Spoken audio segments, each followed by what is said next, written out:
Маленький серенький котенок родился и жил на улице. Мама искала ему пищу, он резвился с похожими уличными котятами, еще ничего не понимая.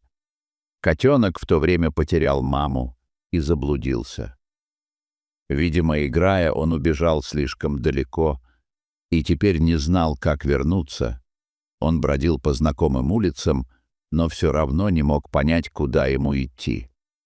А под вечер, проголодавшись, прибился к местной свалке, чтобы найти себе что-нибудь поесть.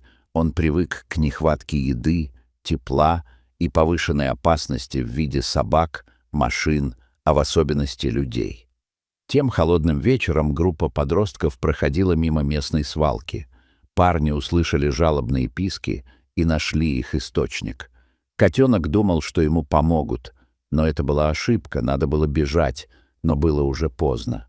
Подвыпившие подростки взяли котенка за шкирку, он не вызывал у них жалости, они решили с ним поиграть. Только вот для малыша это было мучением. Они начали швырять плачущего котенка друг другу. Он больно ударялся о ребят и падал на землю. Парни снимали все на телефон и громко смеялись. Когда тот перестал пищать, уже теряя сознание, они кинули беднягу в коробку с отходами.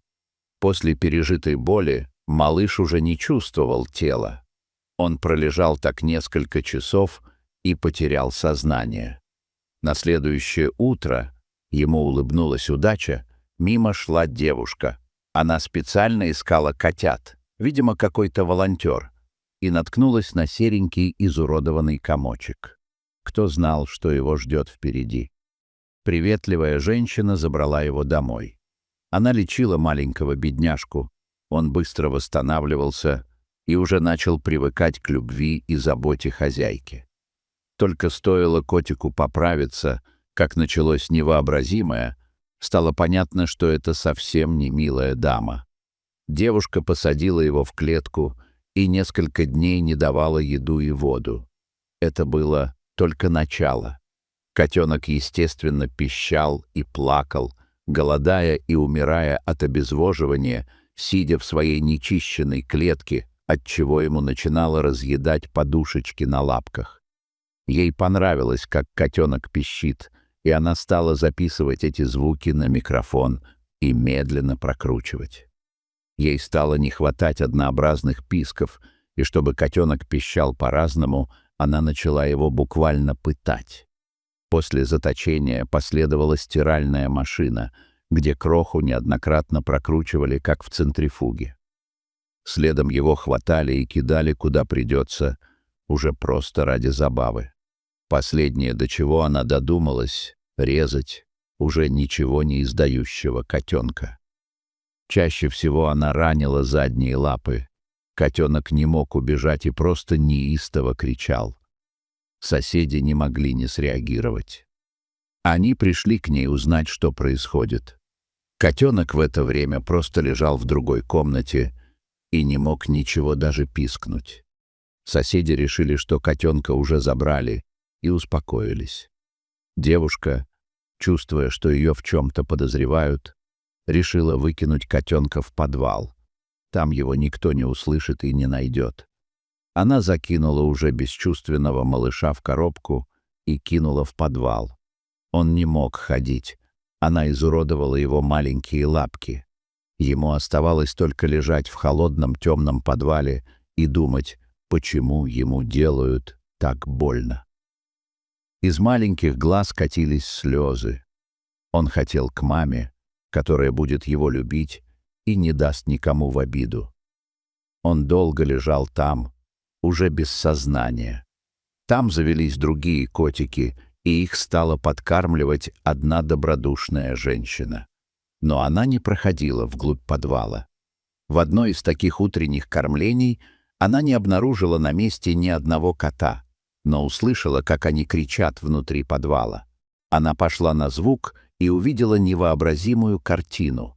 Несколько взрослых котов мяукали возле маленького котенка. Его лапки уже гнили, на них красовались глубокие порезы, и можно было сказать, что его больше нет. Но коты настойчиво мяукали, и она решила проверить. Невероятно! Малыш еще дышит, но находится буквально на грани жизни и смерти. Она забрала его и помчалась в больницу. Врачи были в ужасе. Нужно было оперировать или усыплять. Доктор убеждал, что необходимо усыпить. Шанс на восстановление такого крохи с такими повреждениями 1 к 100%. Женщина, несмотря на это, не могла его бросить. Ей было невозможно. Жаль маленького котенка, который еще не успел пожить, но уже испытал столько ужаса. Она отдала свои накопленные деньги, и его прооперировали. После операции она забрала его домой. Женщина и ее семья долго лечили котенка и восстанавливали его, и вскоре он пошел на поправку. Через несколько месяцев малыш, так назвала его спасительница, достаточно резво передвигался по дому. Теперь он находился в по-настоящему любящей семье. Он рос и уже был здоров. Через несколько лет они переехали в новую квартиру и перевезли с собой маму. Она была уже в достаточно преклонном возрасте, 86 лет.